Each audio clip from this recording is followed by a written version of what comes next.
유전자 변형 어류의 개발 현안 및 전망이라는 주제로 부경대학교의 남윤권 교수님께서 발표해 주시겠습니까? 예, 큰 박수 부탁드리겠습니다.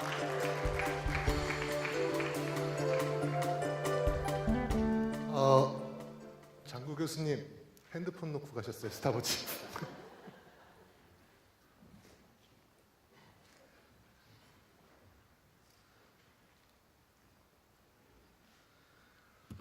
반갑습니다. 그리고 이런 훌륭한 자리에 발표를 할 수 있는 기회를 주셔가지고 감사합니다. 앞서 연자께서 이제 유전자 변형 동물이 왜 필요한지, 그다음에 유전자 동물이 어떻게 이용되는지, 이런 내용들에 대해서 이제 설명을 잘 해주셨는데요. 제가 오늘 드려야 되는 동물은 물고기입니다. 그래서 사람들이 아마 물고기라 다소 이제 생소하실 것 같아요. 물고기 너마저 유전자 변형을 해야 되느냐, 이런 내용인데, 오늘 제가 드릴 주제는 유전자 변형 물고기를 왜 만들고, 유전자 변형 물고기가 어디에 사용되고 앞으로 어떻게 사용될 수 있을 것인가에 대해서 이제 말씀을 드리도록 하겠습니다. 물고기를 유전자 변형을 한다라는데 이제 아마 아까 말씀드린 것처럼 여러 선생님들이 물고기를 유전자 변형을 해야 되는 이유가 있을까 등등 있는데, 유전자 변형을 실험을 하거나 여러 가지 종류의 이제 의학 모델을 실험을 하거나 산업용 모델을 실험을 하는 유전자 변형 동물들을 만드는데, 물고기가 이제 여러 가지 장점들이 있습니다. 그래서 그 장점들을 잘 이용을 하면 유전자 변형 연구나 유전자 변형의 어떤 실험 같은 것들을 하는 데 있어 가지고 큰 이익을 볼 수 있다고 사람들이 이제 주장을 하고 있습니다. 첫 번째 장점은 체외 수정. 물고기는 알을 낳죠. 그래서 이제 포유류처럼 저희 사람은 엄마 뱃속에서 태어나지만 물고기는 알을 낳으면 알에서 이제 물고기가 부화하기 때문에 여기 보면 이제 체외 수정을 하고 그리고 난발생을 해서 밖에서 다 관찰할 수 있는 그런 장점이 있습니다. 사진에서 보시면 물고기 알 투명하게 되어 있고, 물고기가 어느 세포가 어떻게 분열을 하고 물고기가 어떻게 분화를 하고 이런 등등을 쉽게 관찰할 수가 있고요. 두 번째로 이제 여러 잘 알려져 있는 물고기들 모델을 보면 그러면 세대 주기가 짧아서 몇 주 있으면 다시 새끼를 날 수 있다라든가 등등의 실험 동물로서 아주 중요한 장점이 있습니다. 세 번째로는 높은 산란력이라고 제가 여기 써놨는데요. 알을 많이 낳죠. 말씀하신 대로 한 마리 낳고 송아지를 몇 마리를 낳으면 두세 마리를 한꺼번에 낳으면 경사가 나죠. 돼지 한 10마리, 쥐 몇 마리 이렇게 낳지만 물고기는 알을 엄청나게 많은 알을 낳기 때문에 일단 어떤 산업적으로 유용한 물고기가 만들어지면 그로부터 동일한 자손을 만들어낼 수 있는 능력이 아주 높다는 뜻이죠. 연어 같은 오늘 초청 오후에 이제 해주실 데블린 박사님께서 하실 연어 같은 경우도 수천 개, 수만 개 알을 낳고요. 이렇게 조그만 맨 사진 위에 있는 송사리 같은 물고기도 매일 하루에 50개씩 알을 낳게 할 수 있습니다. 그렇기 때문에 이제 언제든지 필요한 실험을 할 수가 있고, 언제든지 한 번 만들어진 물고기로부터 대량 생산이 가능하다. 그래서 산업적으로 유용한 모델이 될 수 있다라고 사람들이 주장하고 있습니다. 그 다음에 이제 여기 뛰어난 외래 유전자의 발현 및 외래 단백질의 축적 능력이다. 가장 유전자 변형 동물을 연구하시는 분들의 이제 중요한 이슈 중에 하나가 내가 넣은 유전자가 얼만큼 작동을 잘해서 유전자가 발현을 얼만큼 할 것이냐라는 것에 있는데, 왼쪽에 있는 쥐가 유전자 변형 동물의 가장 첫 번째 아이콘처럼 설명되는 슈퍼마우스라고 하는 겁니다. 그리고 이제 오른쪽에 있는 게 이제 소위 슈퍼 어류라고 생각하라고 말하는 물고기들의 사진입니다. 여기는 연어 사진이고요. 이 연어 사진을 연어를 만드신 분은 오늘 오후에 데블린 박사께서 이 연어를 어떻게 만들었고 이 연어를 어떻게 사용될 수 있는지 설명을 해주실 것 같고, 밑에는 이제 저희 나라에서 만든 미꾸라지 계통입니다. 우스갯소리로 저희가 왼쪽을 슈퍼마우스라고 부르고 이쪽을 슈퍼어류라고 부르는데, 만약에 어류가 먼저 만들어졌으면 이쪽에 있는 마우스를 슈퍼마우스라고 부를 것 같지는 않아요. 그만큼 외래 단백질이 뛰어나고 외래 단백질을 만들 수 있는 능력이 높기 때문에 특별한 산업용 소재를 만든다든가 유전자 변형의 효과가 클 수 있다. 그래서 그런 장점이 있습니다. 그 다음에 물고기는 척추동물 중에서도 가장 하등 단계에 있는 동물이어가지고요. 저희가 아까 말씀대로 복제 어류를 소하고는 다르게 만들 수 있습니다. 소나 돼지나 이하고 다르게 만들 수 있고, 복제 어류를 하나하나씩 만드는 게 아니라 1000개, 2000개, 10,000개씩을 한꺼번에 대량 복제할 수 있는 천연 생식 기술 같은 것들이 쉽고요. 그 다음에 물고기는 특별한 방법을 통해 가지고 또 환경을 조절하는 방법을 통해 가지고 전부 암컷만 나오게 한다라든가 전부 수컷만 나오게 하다든가 이런 방법들이 아주 쉽게 개발이 될 수 있습니다. 그래서 예를 들어 갖고 유전자 변형 동물이 어류가 만들어지면 그 물고기를 뭐 전부 암컷이 더 중요한 유전자 변형 물고기, 또는 뭐 암컷이 더 수컷이 더 중요한 유전자 변형 물고기, 이런 것들을 만들 수가 있습니다. 그렇게 물고기하고 사람하고 많은 차이가 있음에도 불구하고 요즘에 이제 그 앞서 연자께서 말씀하신 것처럼 여러 종류에 대해서 유전자 연기설 같은거나 유전체들이 해독되다 보니까 사람들이 이제 희한하게 생각한 놀란 일 중에 하나가 물고기조차 이렇게 사람하고 유사한 단백질들이나 유사한 유전자들을 많이 갖고 있다. 그렇기 때문에 사람의 유전자를 물고기에 넣어서도 연구를 하거나 어떤 물고기의 유전자 기능을 연구하는 것 자체가 사람의 의학이나 뭐 사람의 연구에 도움을 줄 수가 있겠구나라는 연구들 등에 있기 때문에 물고기를 이제 유전자 변형을 많이 하죠. 그래서 물고기 유전자 변형 역사를 이제 쭉 크게 나눠 보면요, 4개 단계로 나눌 수가 있습니다. 첫 번째 1985년도에 이제 그 송어나 잉어를 중심으로 이제 처음에 유전자가 이식이 시도가 됐고요. 그렇게 해서 첫 번째 제1세대 제너레이션이라고 맨 왼쪽에 되어 있는 거 보면 물고기들을 만드는 것 자체에 이제 집중하던 시기가 됐고, 그 1시기 첫 번째 제너레이션, 첫 번째 1세대 유전자 변형 연구를 끝내 가지고 이제 2세대로 넘어가야 된다라는 거를 증명하신 분이 이제 여기 오늘 그 오후에 오실 데블린 박사십니다. 데블린 박사께서 만든 그 연어를 가지고 이제 물고기를 만들어서 성장을 빨리 하고 이러는 것들의 기술이 거의 완성됐다라고 얘기할 수가 있고, 그 다음에 시즌 2가 되면 이제 그 물고기들을 어떻게 조금 더 잘 만들 것이냐 뭐 등등의 연구들이 됐었고요.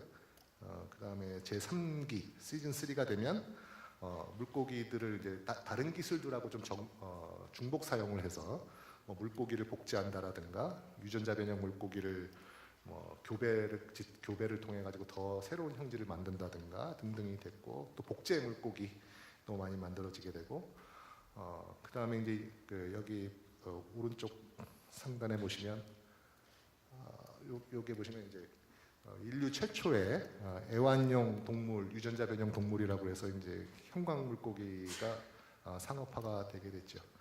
그래서 지금 저희는 아마 4기에 있는 것 같아요. 4기에 있어가지고 2005년부터 유전자 변형 물고기가 이렇게 많이 활발하게 연구가 되고 많이 되다 보니까 생태계나 어떤 위해성 같은 것들을 컨트롤하고 위해성 같은 것들을 좀 평가하고 어떻게 생태계를 보호해야 되겠다 이런 등등의 이제 연구들이 많이 이루어지게 됐고요. 그리고 지금도 많은 연구실들에서 물고기를 가지고 실험 동물로 사용을 하기도 하고, 또 양식이나 이런 생산성을 올리기 위해서 연구를 많이 합니다. 그래서 이제 여러분들이 아마 제일 관심이 많은 뉴스를 통해서 아시는 건 이제 관심을 가질 거라고 생각이 드는 거는 그 GM 대서양 연어가 과연 이제 뭐 승인이 될 것이냐 말 것이냐 이런 논란들이 많이 있었는데요. KBC체에서 요 슬라이드를 제출하라고 해가지고 제가 제출을 하고 그리고 나서 다음 날 승인이 났어요. 다음 날 2015년 11월 19일 날 FDA에서 승인이 나서 이제 아마 저희는 4기를 마치고 5기로 시즌 5 5기로 이제 유전자 변형 물고기 이용 시대로 전 진입을 한 것 같습니다. 그래서 근데 저희가 이제 어떻게 준비를 해야 되고 실제로 그게 진짜 과연 소비자들 식탁에서 얼만큼 돼야 되고, 그런 물고기들이 과연 공공의 인식은 어떻게 해야 되고, 그런 것들을 평가하는데 어떤 과학적인 잣대를 대야 되고 하는 것들에 대해서는 오늘 오후에 전문가께서 이제 잘 발표를 해주실 거라고 생각합니다. 연구 논문만 쳐다보면요, 1990년도부터 2014년까지 엄청나게 많은 논문들이 많이 나오고 매년 나오고 있고 논문의 패턴을 보면 연구 논문들이 이렇게 막 기하급수적으로 늘고 있는 걸 알 수 있죠. 그리고 물론 이 논문에는 그 의학용 모델이나 실험 모델을 위해 가지고 제브라피시나 송사리 같은 그런 조그만 물고기들을 다 포함한 자료들이고요. 근데 그런 물고기들을 다 빼고서라도 매년 보면 물고기들이 이렇게 많이 그 물고기에 관한 유전자 변형 실험들이 많이 이루어지고 있다는 걸 알 수가 있습니다. 그래서 저희가 이제 나눠볼 수가 있습니다. 그래서 그러면 유전자 변형 실험 물고기 넘어져 유전자 변형을 통해서 그럼 뭘 하려고 한다는 것이냐 하는데 아무래도 제일 처음에는 이제 유전자 기능의 연구나 이런 걸 통해서 기초 연구를 지원하는데 가장 많은 유전자 변형 물고기 모델들이 사용되고 있습니다.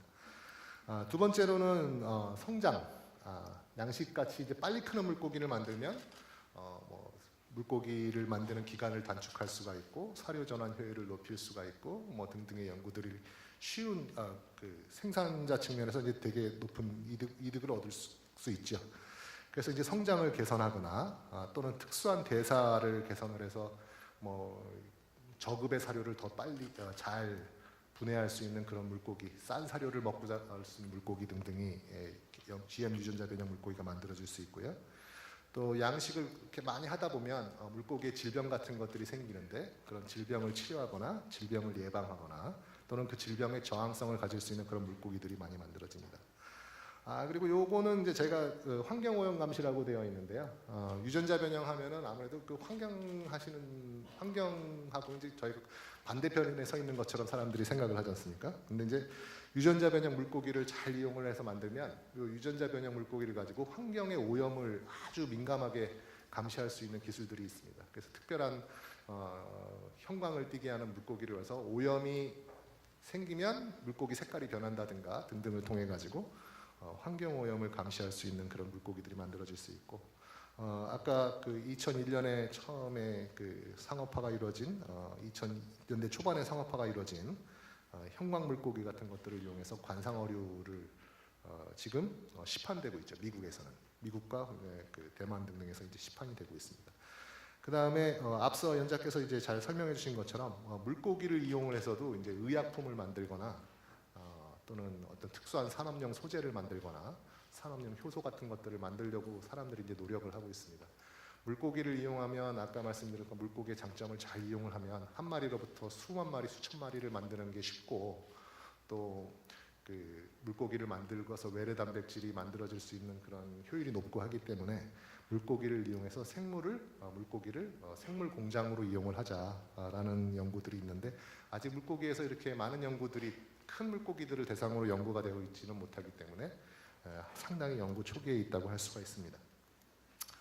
그래서 이제 제가 소개해 올릴 내용들은 이런 여러 종류의 물고기들의 유전자 변형 물고기들이 전 세계에 많이 있는데요. 대표적으로 유전자 변형 물고기들이 사례가 우리나라 위주로 우리나라에서 연구된 위주로 또는 외국의 중요한 대표 사례 위주로 소개를 하도록 하겠습니다. 물고기 변형의 이건 이제 유전자 변형 물고기들의 이제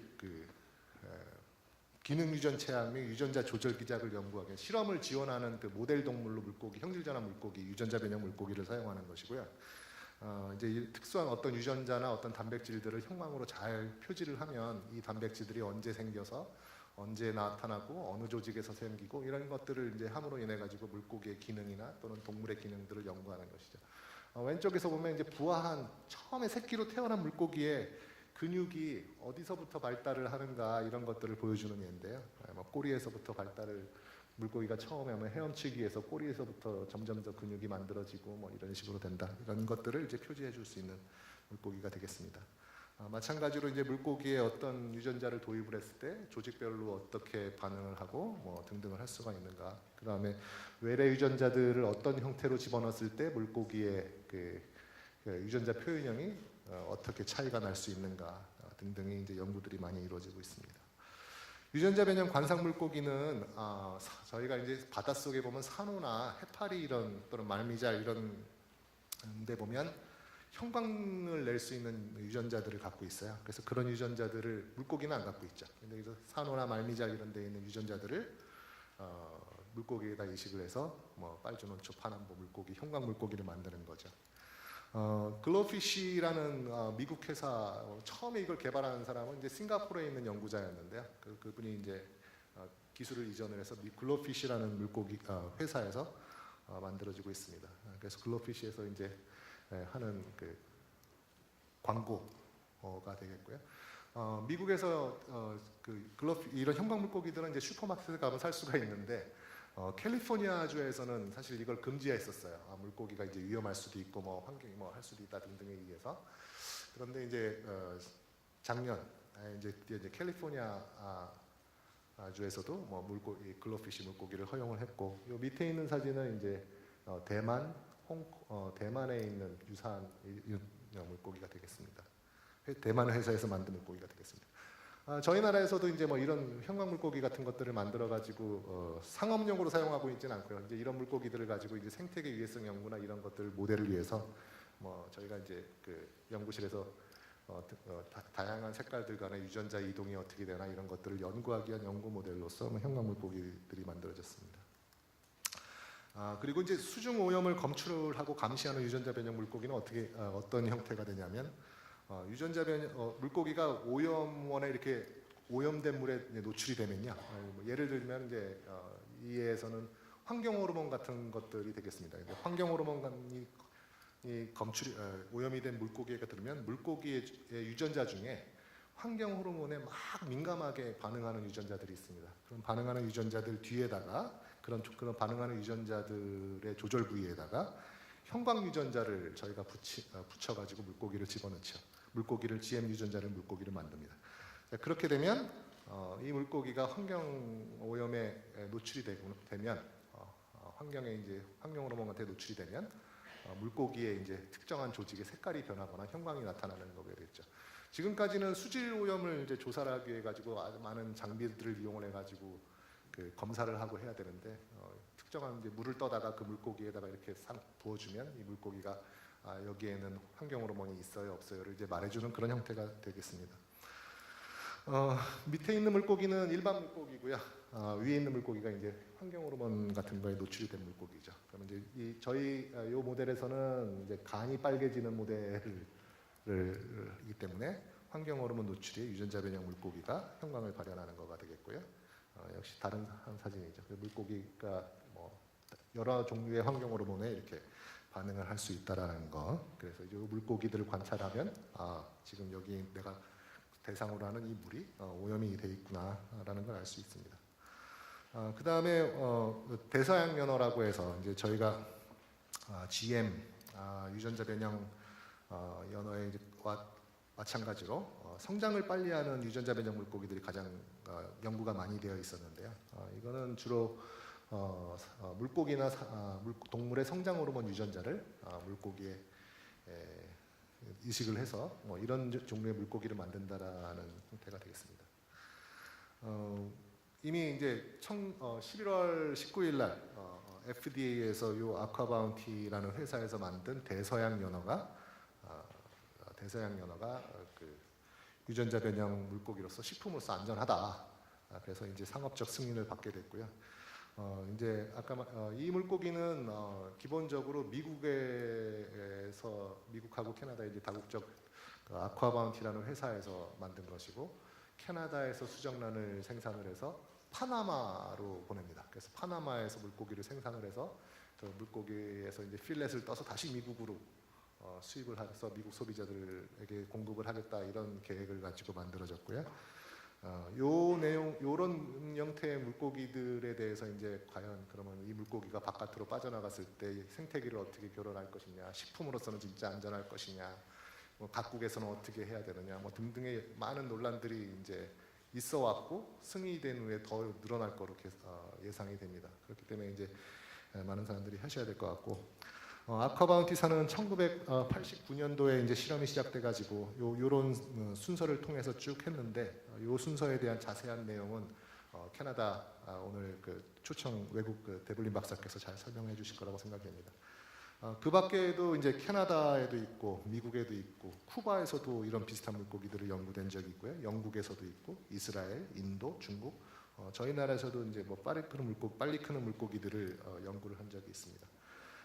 이건 이제 저희 뭐 했던 그 미꾸라지나 잉어 같은 것들을 사용을 해서 빨리 크는 물고기를 만들거나, 이 빨리 크는 물고기가 뭐 특수한 의약용 단백질을 만드는 물고기를 만들거나 등등이 되어 있습니다. 그 외에도 이제 질병에 저항하는 물고기 같은 연구들을 해서 할 수가 있고, 그 다음에 환경에나 어떤 아주 추운 곳이나 아주 더운 곳 또는 뭐 오염이 많이 돼 있는 곳에서도 양식을 하거나 물고기를 키울 수 있는 물고기들이 이제 만들어질 수도 있고, 또 특수한 뭐 효소들을 만들어내는 물고기도 만들어질 수 있고, 마지막으로 아까 말씀드린 대로 물고기 알이나 뭐 물고기 근육에서 의약품을 생산하고자 하는 연구들이 국내에서 이제 사례를 두고 있습니다. 그런데 이제 물고기는 이제 그러다 보니까 이제 환경 생태계 위해성 평가가 이제 주요한 고려가 돼야 되는데, 아까 장국 교수님께서 말씀하신 처럼 소는 딱 이렇게 우사에 가둬가지고 잘 콘크리트에 놔두면 되지만, 물고기는 양식장에서 바다로 빠져나가면 그 빠져나간 물고기를 어떻게 회수할 수 있는 방법이 없어요. 그리고 빠져나가면 뭐 지구를 온 바다를 다 돌아다니죠. 그래서 생태계 노출 시에 높은 이동성이 있고, 현실적으로 이거를 회수할 수 있는, 되돌릴 수 있는 방법이 없다. 그렇기 때문에 엄청나게 더 많은 이 안전성을 확보하고자 하는 연구들이 필요하다는 것이고, 그리고 또 말씀드린 대로 빠져나간 물고기가 한 번 알을 낳아가지고 확 자손을 퍼뜨리면 한 마리 두 마리 퍼뜨리는 게 아니라 이렇게 너무 유전자를 많이 퍼뜨리기 때문에 이런 것들이 위험이 있고, 수명이 길고, 또 다른 종들과 이렇게 교배가 쉽게 일어나고 등등이 있어서 과학적으로 어떻게 이 유전자 변형 물고기들을 잘 관리를 하고 안전하게 생산을 해야 되느냐가 되게 중요하고 어려운 일입니다. 그래서 이제 뭐 이런 등등의 여러 가지 시나리오를 만들고, 모델을 만들고, 뭐 시설을 만들고 등등이 많은 것들이 필요한데, 지금 저희 나라에서는 아직 이제 이런 것들이 출발을 막 한 단계고, 이런 자세한 내용에 대해서는 오늘 요거를 20년 동안 연구하신 데블린 박사께서 이 자세한 내용을 해주실 것 같아요. 그래서 저는 이것으로 제가 유전자 변형 물고기 전반하고 앞으로 해야 될 연구에 대해서 말씀드렸습니다. 감사합니다. 고생하셨습니다. 역시 준비하신 문제 하나 내주셔야죠. 저도 내야 되나요? 그리고 혹시 어려워서 손을 안 들 수도 있으니까 쉬운 문제로 내도록 하겠습니다. 저는 객관식으로 안 들 수도 있으니까 객관식으로 내도록 하겠습니다. 지금 최근 속성장 물고기를 통해서 최근 FDA에서 승인된 물고기의 어종이 무엇인가요? 객관식입니다. 객관식 좀 기다려주세요. 1번 송어, 2번 잉어, 3번 미꾸라지, 4번 대서양연어. 고르는 건데 아까 저분이 제일 먼저 드셨어요. 정답입니다. 감사합니다. 나오셔서 선물 받으시면 됩니다. 남은경 교수님 수고 많으셨습니다. 선물 전달해 주시고요. 축하드립니다.